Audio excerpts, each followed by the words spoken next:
ఈ మధ్యకాలంలో ఏదున్నా లేకపోయినా ఒక్కొక్క సందర్భాల్లో కడుపు నిండా తినడానికి తిండున్నా లేకపోయినా స్మార్ట్ ఫోన్ మాత్రం కంపల్సరీ ఉండాలి అని అనుకుంటున్నారు.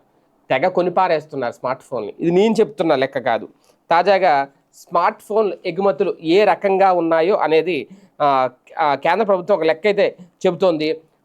పెట్రోలియం ఉత్పత్తులు, వజ్రాల ఉత్పత్తులను మించి స్మార్ట్ ఫోన్ ఉత్పత్తులు జరిగినాయట. గత ఆర్థిక సంవత్సరం అంటే 2024-25లో దేశం నుంచి ఎక్కువగా ఎగుమతి అయిన వస్తువుల్లో స్మార్ట్ ఫోన్లు ఫస్ట్ ప్లేస్లో నిలిచాయట. పెట్రోలియం ఉత్పత్తులు, వజ్రాల ఎగుమతుల బిల్లు కంటే అధిక విలువైన స్మార్ట్ ఫోన్లే వివిధ దేశాలకు వెళ్ళిపోయాయి.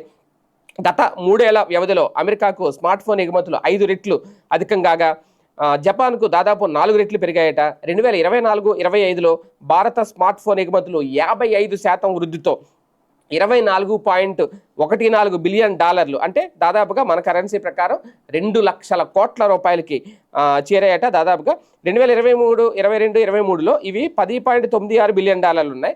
2023-24లో $15.57 బిలియన్ ఉన్నాయి. భారత్ నుంచి స్మార్ట్ ఫోన్ ఎగుమతులు పెరిగిన దేశాలు America, Netherlands, Italy, Japan, China republic ఉన్నాయి. అలాగే అమెరికాకు స్మార్ట్ ఫోన్ల ఎగుమతులు 2022-23లో $2.16 బిలియన్, 23-24 $5.57 బిలియన్ ఉండగా 24-25లో $10.6 బిలియన్ వృద్ధి చెందాయి అంట. అలాగే సముద్ర ఉత్పత్తుల్లో ఎగుమతుల్లో కూడా మన దేశానికి 4వ స్థానం వచ్చిందట.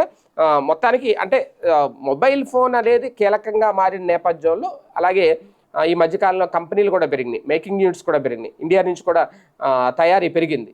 ఈ నేపథ్యంలోనే మిగిలిన ఉత్పత్తులతో పోలిస్తే అగ్రస్థానంలో నిలిచింది స్మార్ట్ ఫోన్ల ఎగుమతి.